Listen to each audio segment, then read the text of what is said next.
Chicago in 2026.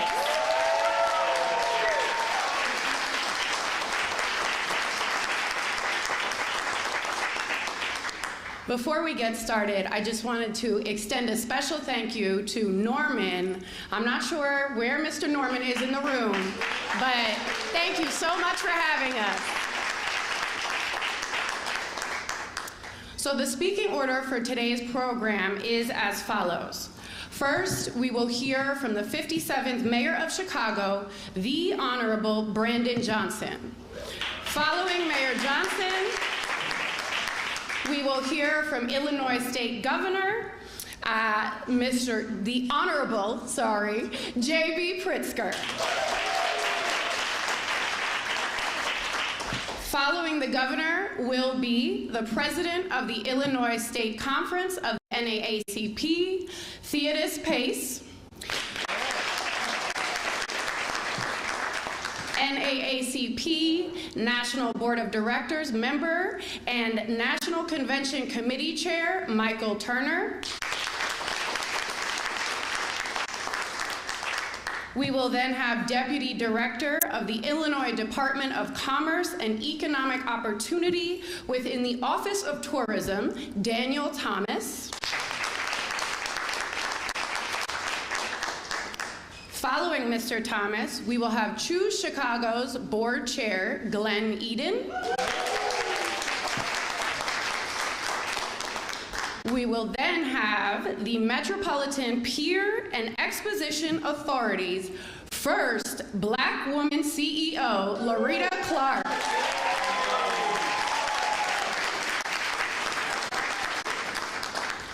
And last, but certainly not least, our very own NAACP President and CEO, Derrick Johnson, will provide us with closing remarks. Now, it is my distinct honor to introduce you to Chicago's very own Mayor Brandon Johnson. Thank you so much, and good afternoon, everyone. It is really, truly my honor that all of you are here today, particularly as we prepare for this exciting announcement. I want to thank Choose Chicago and all of our local Chicagoland NAACP chapters for their efforts in bringing the NAACP to the greatest freaking city in the world, the city of Chicago. For more than a century, the NAACP has fought for better opportunities. They've also fought for better outcomes for Black Americans. As the nation's preeminent civil rights organization, the NAACP is a network of more than 2 million organizers, community leaders who are ultimately building Black political and social power through advocacy, litigation, and civic engagement. And one of those individuals who is here today, I hope that I can dress like him in my second term, Judge Greg Mathis.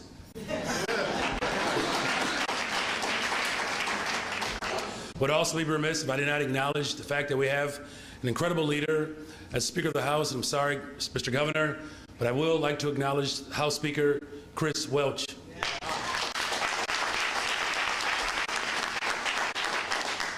Every day the NAACP fights for social justice and civil rights for Black people and ultimately to create a more just and equitable world.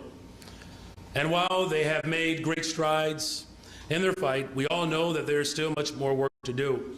I'm grateful that we also have partner in City Council, the Alder of the 4th Ward, Alderman Lamont Robinson is here. But as we know, there's much work to be done. That's why I'm really excited that Chicago will host the 117th convention of the NAACP in 2026. You're going to have a great time in Chicago. I promise you that. In fact, at the very early part of my administration, and I say early with a little bit of tongue-in-cheek because it has still only been a year, y'all.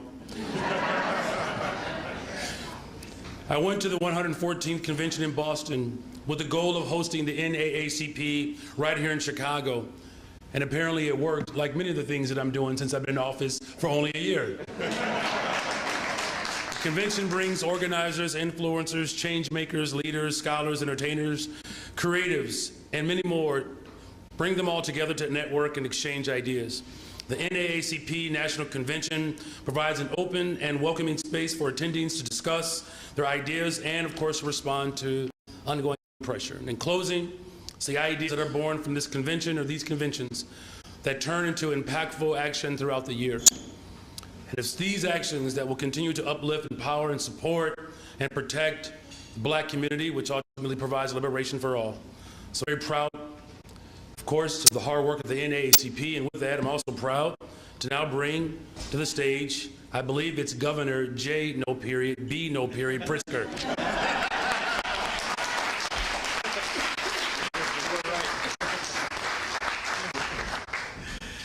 Well, thank you very much, Mayor Brandon Johnson with no periods.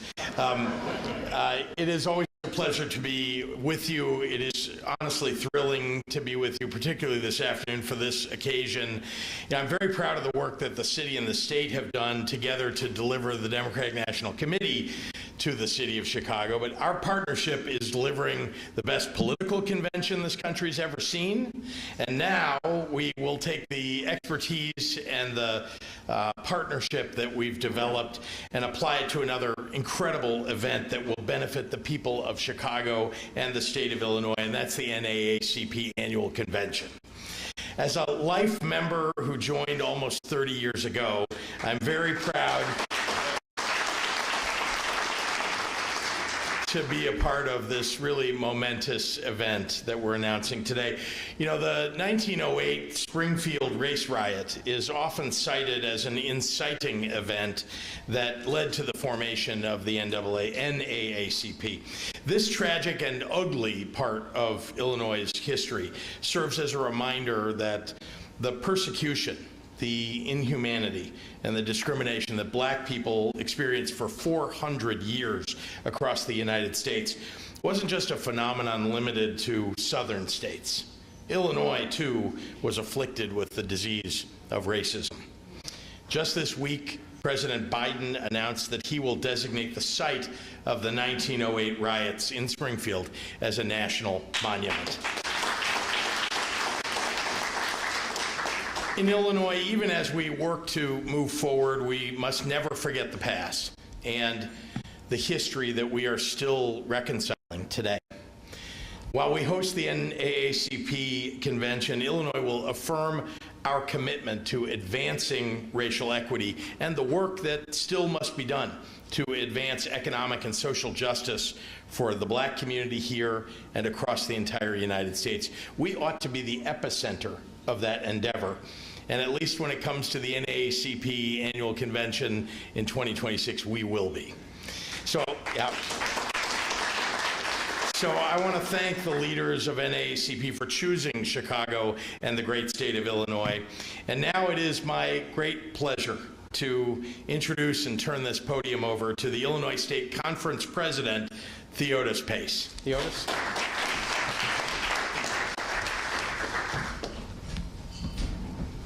Good evening. My name is Theodis Pace, and I serve as the president of the Illinois State Conference of the NAACP. And with that, will all of the officers of the NAACP statewide please stand?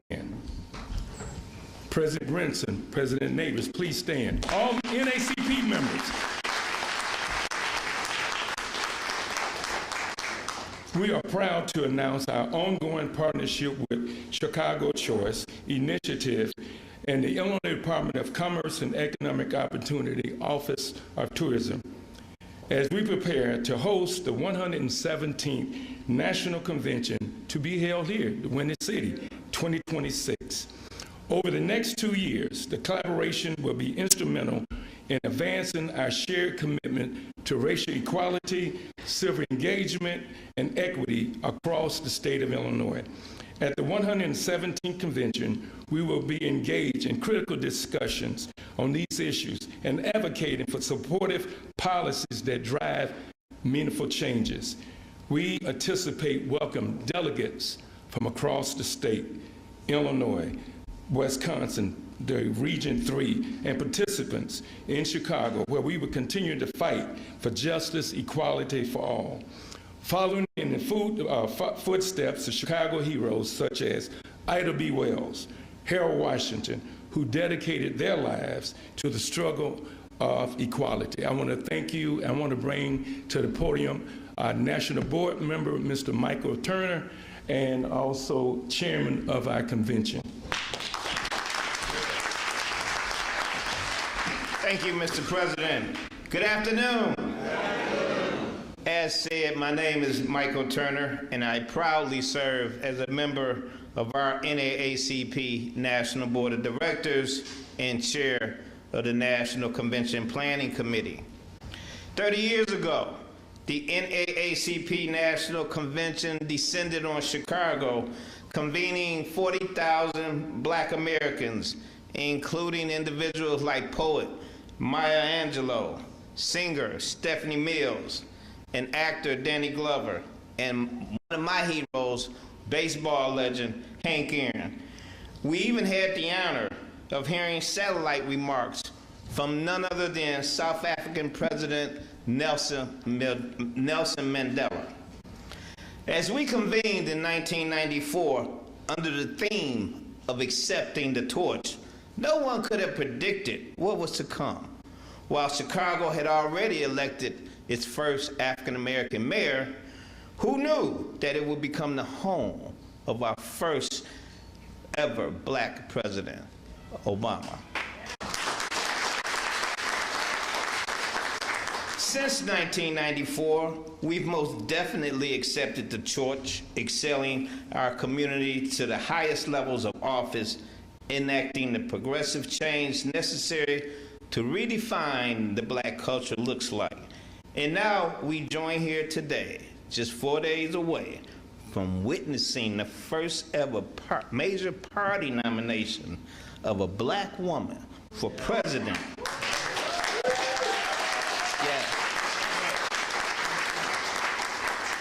While we bask in the glory of our progress and look ahead for what's to come, over the next 2 years, the NAACP is excited to continue building communities in Chicago, engaging with our Black-owned businesses, and hearing from our long-term residents such as Norman, who has already extended a warm Chicago welcome by hosting us today.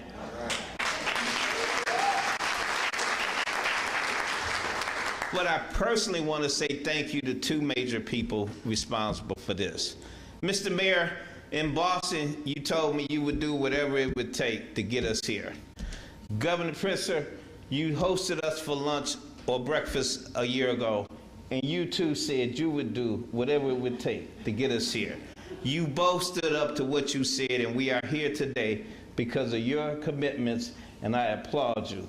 We are fired up and ready to go.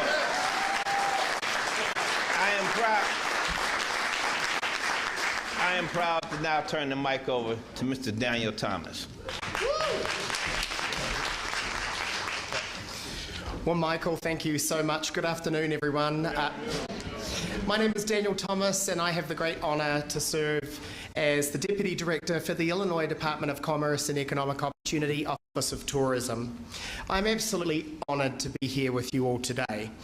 Firstly, I'd like to officially add my Illinois tourism welcome to the NAACP National Convention to Chicago, not only today, but when we welcome you back in 2026. I fell in love with Illinois 18 years ago because, in part, of its incredible diversity and people. I'm proud to say that when we travel the world and tell the Illinois story, it's because of that diversity at the core that makes us the choice for over 112 million visitors per year. In fact, last year, those visitors spent $47 billion, generating over 278,000 tourism and hospitality jobs in our great state. Our hotel tax revenue hit record numbers this year of $322 million, which was a 4.5% increase over last year, fiscal 23. But it did not stop there. With thanks to Governor Pritzker's leadership, otherwise known as our Chief Marketing Officer, We're so proud to be able to support and help bring this historic event to Chicago, thanks to a $2 million grant from DCEO's new Tourism Incentive Program. This critical grant program is designed to attract new events to Illinois, events that have not been in our great state for over 3 years. This was a critical factor in supporting the bid to bring NAACP conference to Chicago. This historic and empowering convention will help boost our state's thriving tourism economy and industry by supporting hotels and restaurants, plus small business, including the over 141,000 Black-owned businesses across our great state.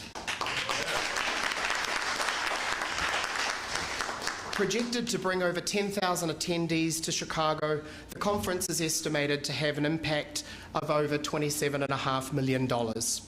Hosting the NAACP convention in Chicago is a testament to Illinois' commitment to progressive values. Our partnership with NAACP, the City of Chicago, we will aim to create an unforgettable experience for convention attendees by showcasing the best of what our state has to offer, whether it be our world-class cultural institutions or one of the Chicago's 77 diverse and distinct neighbourhoods. That's what makes Chicago and Illinois a world-class visitor destination. Illinois is excited to welcome NAACP National Convention to our great state. Thank you once again to everyone that was involved in bringing this event to our home, otherwise known as Chicago. And now it's my great pleasure to introduce to Chicago Chairman, Mr. Glenn Eden. Thank you. Thank you. Good afternoon. It is such a milestone day and full circle moment for many of us in this room.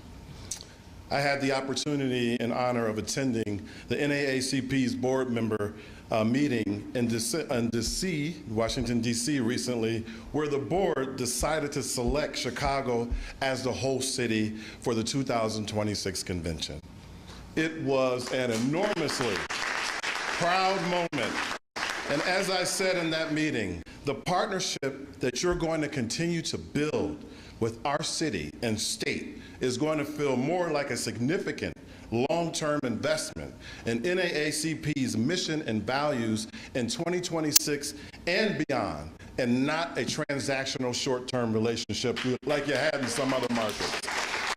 So on behalf of our board, interim CEO Rich Gamble, our wonderful staff, especially Dustin, Michelle, and Eric, along with the entire city hospitality and tourism industry, thank you for choosing Chicago. We can't wait to welcome you to our beautiful city in 2026. And I also like to take this time to give a special thank you to Governor Pritzker, Lieutenant Governor Stratton, Mayor Johnson, and Deputy Mayor Kenya Merritt for their enthusiastic support and deep commitment to making this day a reality since day one. When the NAACP comes here 2 summers from now, you'll have an unrivaled experience in a city that knows how to deliver outstanding events. Just look at what we're got going on right now with the DNC. Our city is rolling out the red, blue carpet this week. You know about that blue wall. And we'll do the same for you in 2 years. Your attendees will get that same unmatched hospitality and the accommodations, attractions, and amenities that make Chicago the 7-time best big city in the U.S. by Condé Nast Travelers, and we're working on that number 8 too. Not only will you experience a city and state that embraces the values of the NAACP, where people that look like me aren't just residents, but are prominent leaders who give back to their communities in so many ways, like many of all of you in this room.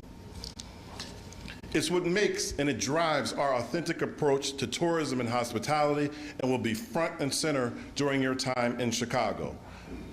You'll find a very dynamic and infinite city that is welcoming to your guests and committed to delivering the best national convention ever. Now, I am proud to introduce my friend, fellow Choose Chicago board member, industry trailblazer herself, Larita Clark, CEO of MPEA, owns the McCormick Place, which is the North America's largest convention center.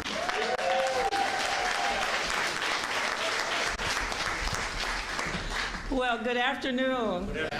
I'm so excited to be here. I too joined our group when we were in Boston, and it was an amazing time. Didn't know how it was going to turn out. They had us doing lots that we weren't expecting to do. But it was so wonderful to meet all of you, those that were there with us. I just want to let you know, they told you I am the CEO of the Metropolitan Pier and Exposition Authority. And many of you may be saying, what is that, you know? But first let me say this. I've been CEO for over 4 years, and I want to take a moment to thank our wonderful governor and mayor for entrusting 4, maybe 5 industries with me and our teams at Metropolitan Pier and Exposition Authority. Thank you. So the Metropolitan Pier and Exposition Authority owns McCormick Place, which, as Glenn said, is the largest convention center in North America, the Marriott Marquis Chicago Hotel, the Hyatt Regency McCormick Place Hotel, and the Wintrust Arena. So I am so thrilled to be here today, like I said, and honored to welcome the NAACP 117th National Convention to McCormick Place. We welcome hundreds of conventions, meetings, and trade shows each year to our campus. And as any parent knows, while you love all of your children, sometimes you might be particularly proud of one of them. Well, that's the case today. We value and appreciate every meeting and convention that comes to McCormick Place. However, I must admit that today we are particularly proud to have been selected to be your host in 2026. The values and mission of NAACP align with the values of our organization. MPEA's mission is to create economic opportunities for our community. We embody these values every day on our campus as we actively work to bring local business, especially women and minority businesses, to our campus as vendors and as participants. In fact, about a third of our spending on campus is with women and minority-owned businesses. We create not just jobs, but careers for nearly 4,000 people, many of whom are also our neighbors. The final point I wanted to make is McCormick Place is a place where history is made. The buildings on our campus hold many stories. Tomorrow, as you know, the DNC is kicking off, and our teams are working hard to get ready for that. McCormick Place has hosted every president since John F. Kennedy, and hundreds of world leaders have been through our halls. We consider the NAACP's annual convention to be on the same level as these meetings. As some of the nation's most powerful Black leaders gather, we are excited and humbled to be able to play a small part in this meeting. So with that, I am going to turn it over to Derrick Johnson, NAACP's President and CEO. And again, thank you on behalf of MPEA.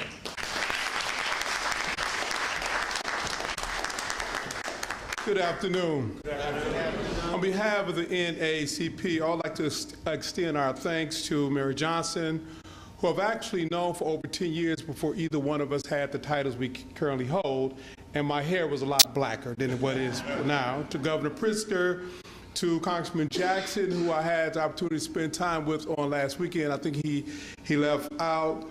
To our friends at Choose Chicago, the Illinois Office of Tourism, McCormick Place, and current and more importantly, future sponsors.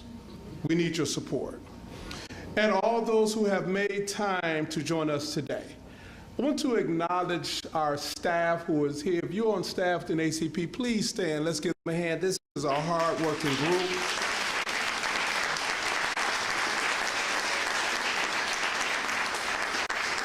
To members of our National Board of Directors, I see Ron Reynolds, who is the chair of the Texas Legislative Black Caucus. To Saloa Steele, who is the vice chair of our foundation board. Hope I'm not forgetting anyone because they all are my bosses and I like my job. But more importantly, to our volunteers, to our state leaders, our branch leaders, and all of the volunteers who make up this organization we call NAACP. If you all will stand, let's give them a hand. Because of you, we exist. Illinois is significant for the NAACP. For over a century, we have existed. And we only exist because of two groups.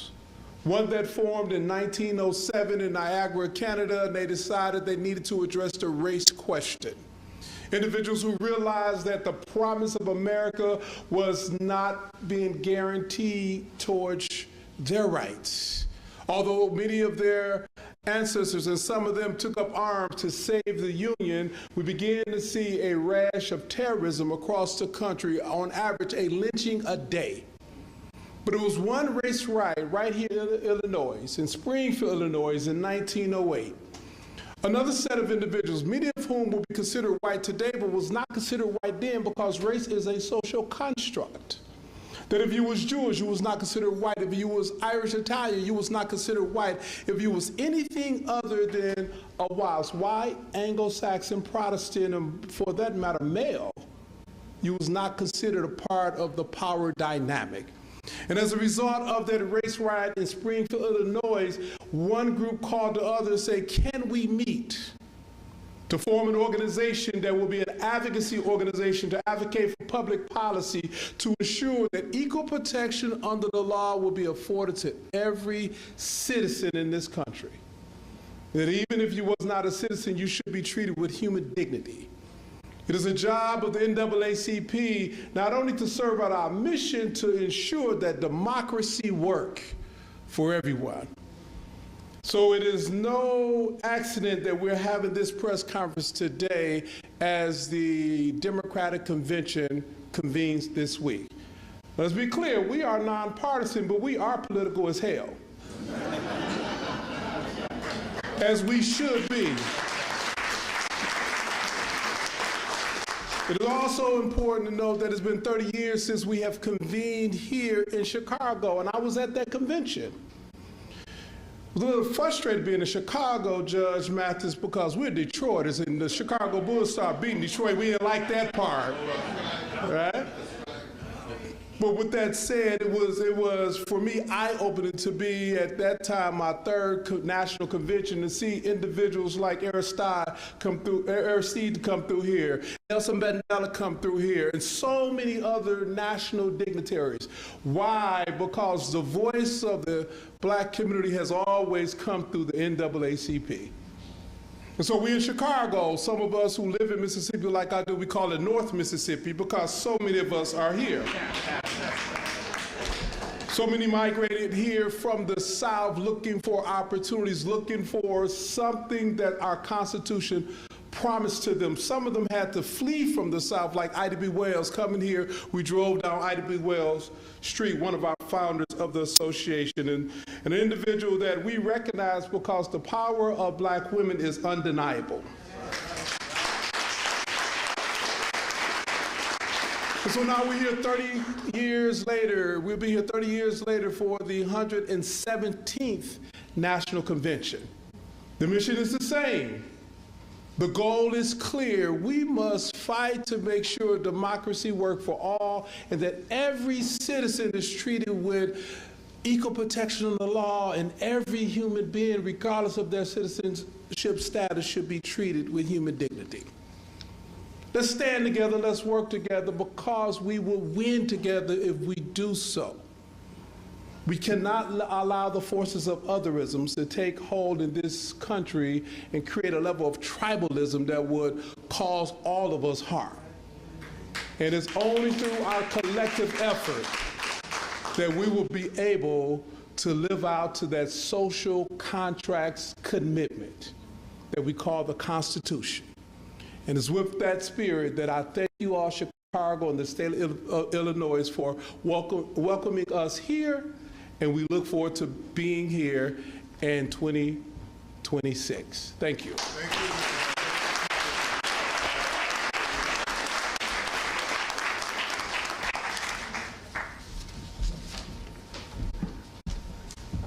Well, thank you to all of our speakers, and again, thank you to everyone who has joined us here today. We will now begin our Q&A session. We're going to take about 10 minutes to answer any questions you may have. So if you are a reporter who has a question, please line up over here on my right-hand side, and we will proceed to the microphone here, state your outlet and your question.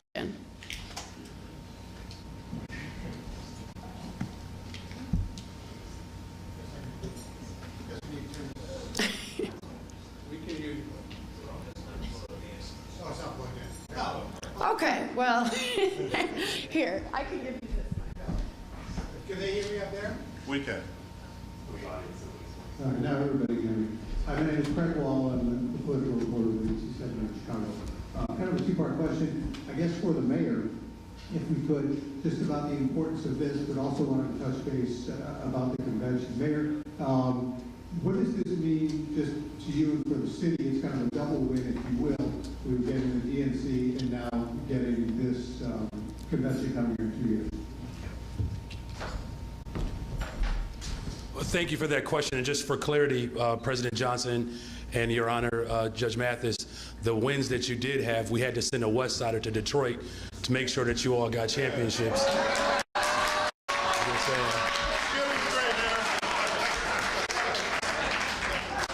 Isn't that right, Rufus Williams, West Side?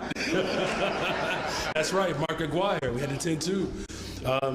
You know, look, this is an exciting time for the city of Chicago, the state of Illinois. You know, what this convention means for 2026 in NAACP, why it's so relevant at this moment. First of all, it does speak to the value system that we have in Chicago and Illinois.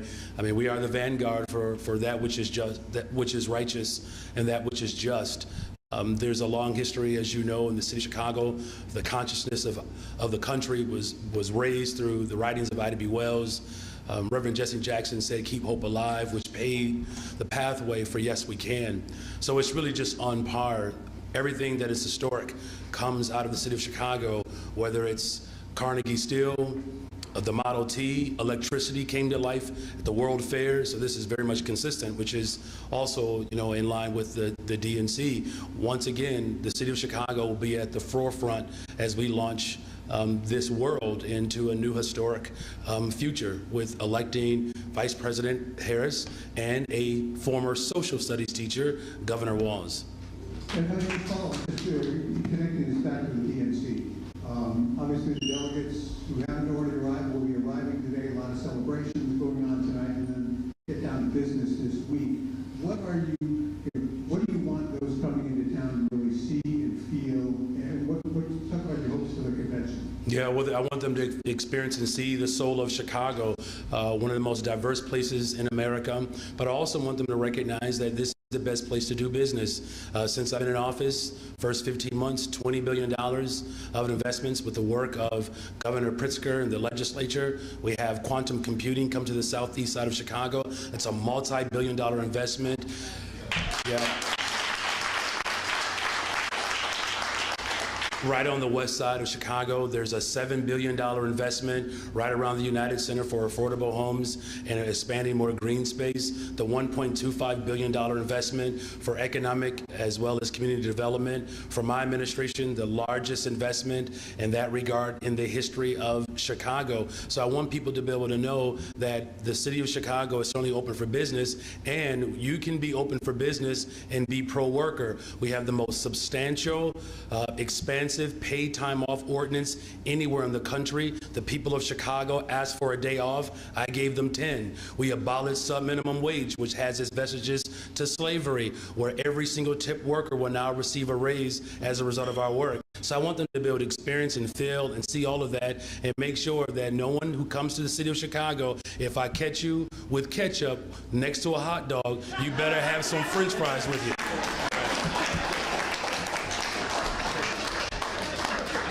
Thank you, Craig. We're going to move on on to the next question.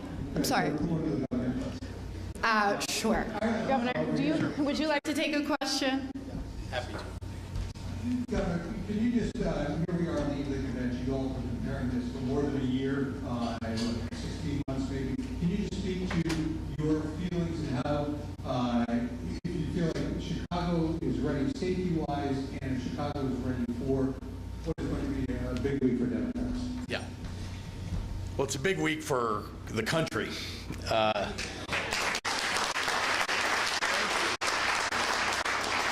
And I'm very proud of the work that the city has done, that the mayor has done, that our law enforcement officers up and down the scale, you know, starting with here in the city of Chicago, the CPD, and of course the Illinois State Police, our sheriff's office, and then don't forget we're coordinating with Secret Service and FBI and with law enforcement across the Midwest who are helping out. So I'm very pleased with all the coordination, the planning that's been done for almost a year and a half now to make sure that this is going to be a safe and secure convention. We've got, 4 really great days ahead in the convention hall and also outside the convention hall because, following on what the mayor said, we have so much to be proud of about this great city.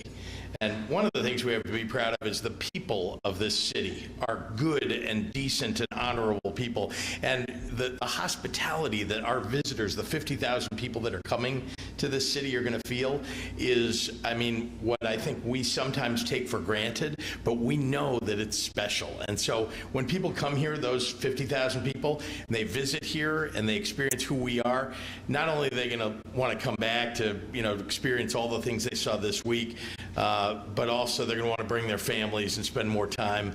And I think that's great for not only our people, but also our economy. Yeah.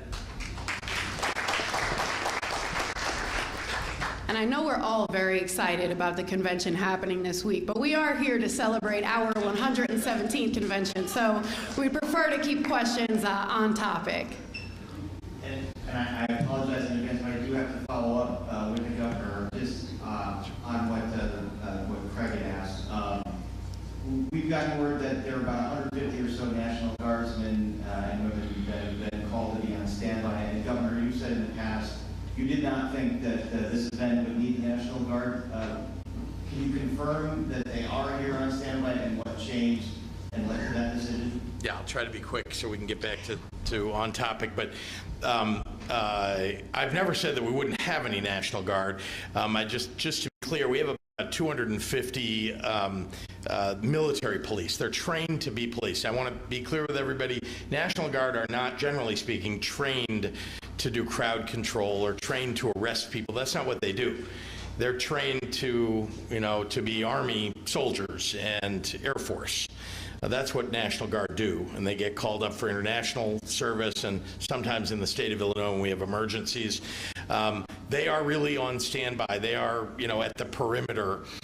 Nobody expects that we'll have to use them for anything very serious, but we also want to make sure that we have additional law enforcement type folks who are in uniform and who are trained to be police available. So we're just trying to cover all the bases and make sure we're doing all the right things. But remember, when you say 150, we have 13,000 National Guard in the state of Illinois, and very proud of those National Guardsmen, and we do call them up when we really need them. But this is a situation where I think law enforcement is a much more appropriate force to have on hand and ready. And again, the federal government is very much involved in this endeavor. This is a national security event, they call it, because we get the president, the vice president, and a lot of other dignitaries around. So we're glad to have their assistance, and I feel very good about all the plan that's been put in place. Any on-topic questions that we can take? Okay, so we only have about 5 minutes left for questions. Please, if you have an on-topic question, move towards the microphone. If you don't have an on-topic question, we're going to have to skip to the next reporter. Hi, it's Akuma Romaz, the Chicago Defender. I have an on-topic. Great. So many African-American families leave in northern cities like Chicago and other places. Why does it make sense to have an NAACP convention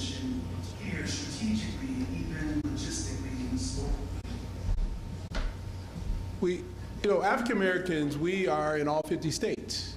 The NAACP, we have a strong presence in 47 states. And so wherever we are called to convene, hold our conference, we consider. And so although we had an in-migration of African Americans to the north, now we're beginning to see some African Americans move across the country. And that's a beautiful thing because we make up all walks of life. We participate in this economy. And as an organization, we respond to our members. So as the city of Chicago reached out, the state of Illinois decided to support, this was one of the many locations we considered. And so we look forward to convening here in Chicago because Chicago is a historic city. It was founded by an African. And so we should always understand the significance of our history and not run from it because people move away, run to it so we can really elevate the important contributions that we've made not only to this city but to this country. Just real quick, just to that note, there are almost 3 million people in the city of Chicago, of which a third of them are black. So this notion, this idea that black folks are fleeing the city of Chicago, it's not accurate. In fact, are there things that we have to do, of course, to ensure that black families in particular have stability? Well, that's why the NAACP is coming to the city of Chicago to have these discussions, not just about the city of Chicago, but cities across America. You know, the larger dynamic that we have to address is that it's becoming increasingly more unaffordable to live in major cities. The fact of the matter is, as our economy continues to grow, the NAACP has a long history of ensuring that black folks in particular participate in a growing economy. As I said, $20 billion new investments in the city of Chicago through airlines, quantum computing, and the like. So black folks, we're still here, and we're here to stay, and NAACP is going to ensure that black existence maintains throughout this entire country. So thank you. Thank you. We'll be taking 2 more questions. Thank you. Good afternoon, everybody. Ladies and gentlemen. Carl West, publisher of TVTV and Public Digital Media Company. This question is for the NAACP leadership, primarily president. What was the deciding factor that the delegates presented to you and the team that made my man over there says the greatest freaking city in Chicago the choice? Well, we have a committee that review proposals, and the proposal from the city of Chicago stood head and above the proposals. There was nothing more than a great presentation, a great story, and the historical nature that the state of Illinois and NAACP share. Nothing more, nothing less. They presented the right proposal, and we said this makes sense for us.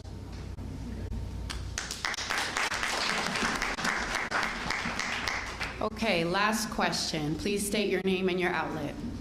Rufus Williams, WVON Radio. Thank you so much for the historical walk through the beginnings of the NAACP. But thinking about that, thinking about the fact that it took place in Springfield and it happened as a result of the lynchings out there, it brings us back to the issue of Sonia Massey, who was killed right there in Springfield recently. So it brings me to the question of what are the priorities of the NAACP currently, and how do you address those kind of issues? Because it is, in fact, a modern-day lynching which takes place more than 100 years after the fact. Right. So we were one of the first organizations to support the George Floyd Police Reform Act. Had that act passed, that officer would not have been serving with any law enforcement position, because in that act there would have been a national registry of police misconduct. This is an officer who commit harm and go agency to agency. That must stop. Our job is to push for public policy. And so as we look at whether it's health care, police conduct, access to affordable housing, that's the work of the NAACP. So as we convene here in 2026, we will be addressing those public policy issues we can impact. In 2020, the black vote turned out. What we begin to hear is we need to close the racial wealth gap. So what we started as an organization and said, the pathway to do that is home ownership. But you cannot get to home ownership if your income debt ratio is too high. Well, what are the 2 things that's causing harm? Student loans and medical debt. And so we launched a campaign to do away with student loans, and we also recognize that the largest employer of African Americans in this country is the government, federal, state, local school districts. And so there was a provision that was adopted when President Obama was in office called the Public Service Loan Forgiveness Program. It needed to be tweaked, and as a result, millions of Americans have had their loans completely wiped out, particularly teachers, federal employees, and law enforcement officers. And that's how we proceed with our work. So as we think about the massacre in Springfield in 1908, that triggered us to be an advocacy organization to impact the formation of public policy, as we think about the brutal attack that we just witnessed, not only George Floyd and all the others, it's about public policy, and we will continue on that mission as long as we exist.